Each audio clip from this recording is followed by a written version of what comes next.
انا عندي 29 سنه، متجوزه من 5 سنين، وجوزي اكبر مني ب7 سنين، وعلاقتنا حلوه جدا وحياتنا حلوه جدا. المشكله عندي مش في جوزي، هي في اهل جوزي. انا اتعرفت على جوزي في شغلي اللي اشتغلته بعد الكليه، وهو كان مديري، وكان حرفيا اصغر مدير في المكان، ولكن كان ليه احترامه لانه شخصيه محترمه بجد وشاطر في شغله جدا. حبينا بعض من اول ما شفنا بعض في الشغل، ولكن دايما كنت حاسه ان في حاجه ناقصه، في حاجه مش مظبوطه في علاقتنا من ناحيه اهله اللي ما كانش بيتكلم عنهم خالص، لغايه ما لقيته بيقول لي انا عايز اتقدم لك، بس عاوز اقعد مع بابا الاول بس لوحدينا. اخدت له ميعاد من بابا وقعد معاه لوحده من غيري، وبعد القعده دي لقيت بابا جاي بيقول لي هو قال له انه عايز يكون هو المسؤول قدامه في كل شيء لما يجيب اهله، وانه عايز يتفق معاه على كل شيء دلوقتي هيطلب، ويخلي الاتفاقات معاه هو، ويبقى اهله بس يجوا يتقدموا. واللي فهمته من كلام بابا انه لمح لبابا ان اهله مش زيه خالص ومختلفين عنه كتير، بس ما كنتش متخيله لغايه ما شفت بعيني يوم ما جم يتقدموا. فعلا مختلفين عنه جدا في كل حاجه، حتى في المظهر، طريقه الكلام، الاسلوب، كانه طالع من بيت مختلف تماما.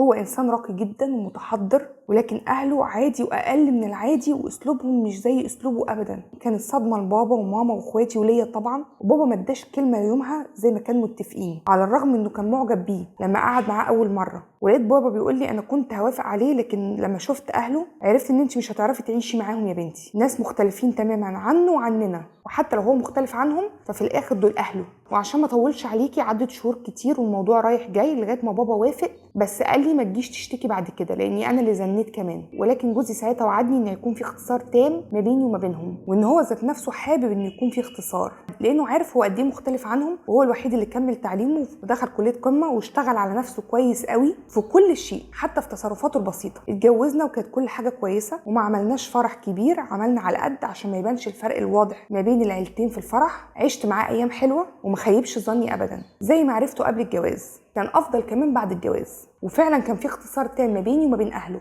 يعني يا دوبك كنت بشوفهم في المناسبات وكنت بقعد وسطهم كاني غريبه، بس ما كانش فارق معايا، على الاقل كنا بنعمل واجب وبنروح نزورهم من حين لاخر، لغايه ما خلفت اول طفل. انا دلوقتي عندي طفلين، فرق ما بينهم بسيط. المشكله بقى ان الزيارات دي بقى دلوقتي فيها الاولاد معانا طبعا، وللاسف كل مره نرجع بمشكله شكل، لان ولاد اخواته للاسف مش متربين خالص، ومفيش اي كنترول من الاهل عليهم. اولادي لما بيقعدوا معاهم بيرجعوا من عندهم ب1000 مشكله ومشكله، من الفاظ وحشه لحركات اوحش، وببقى مش عارفه اعمل ايه، وانا بتضايق وجوزي بيتضايق. بنحاول طبعا نسيطر عليهم واحنا هناك، لكن دول اطفال وانا مش عارفه اعمل ايه. ما ينفعش اقطع الاولاد منهم، وما ينفعش برضه اسيب اولادي يتعلموا حاجات وحشه. جوزي ذات نفسه مش عارف يعمل ايه، هو بيقول لي قللي مروح هناك، واحنا اصلا ما بنروحش غير في مناسبات، ودلوقتي مروحه المناسبات دي ما بقتش قادره عليها. انا مش لاقيه حل وسط، يا ريت لو تساعديني. ودي كانت القصه. عشان كده بنقول يا جدعان نتجوز من نفس الطبقه الاجتماعيه، ولكن انا ما اقدرش الومها لانها اختارت الشخص الصح. كون ان هو رفع من نفسه وبقى مختلف عن اهله ده ما يقلش منه، لكن احنا دلوقتي في مشكله،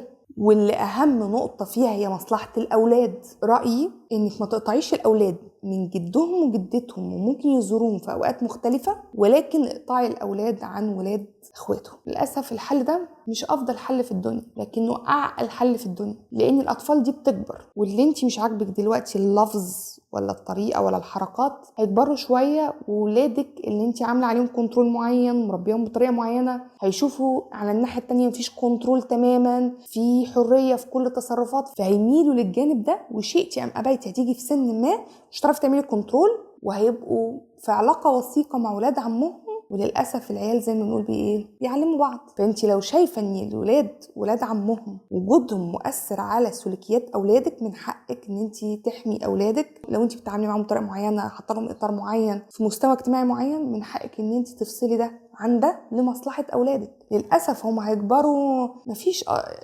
اولاد قرايبهم في نفس سنهم يكونوا ضمن اطار العيله وتجمعات العيله، لكن للاسف ده افضل حل لمصلحه الاولاد. شيل ده من ده يرتاح ده عن ده، لان للاسف للاولاد بيعلموا بعض. سن ما هيجي تفقدي الكنترول ان انت تحجمي وتبعدي ده عن ده. وكتير بيجيلي رسائل اهالي بتشتكي من قصص زي دي، تقولي ابن عمه بيعلموا حاجات وحشه وانا مش عارفه افصله عنهم، بابا مش عارفه ايه. طب انت جوزك راضي، في اجواز تانية ما بيفرقش معاهم الكلام ده. فللاسف فصلهم عن بعض في سن صغير افضل بكتير ما تحاولي تعملي ده وهم كبار وانت ما عندكيش كنترول عليه. في النهايه هي انتظار ارائكم. تنوي اخير، جميع قصه بتجي لا يطلع عليها اي حد غيري، ولا يتم نشرها لموافقه صاحبها او طلبه هو شخصيا زي القصه دي. في النهايه كانت معكم في بي انور السيناريستاوي، ونكون سعيد.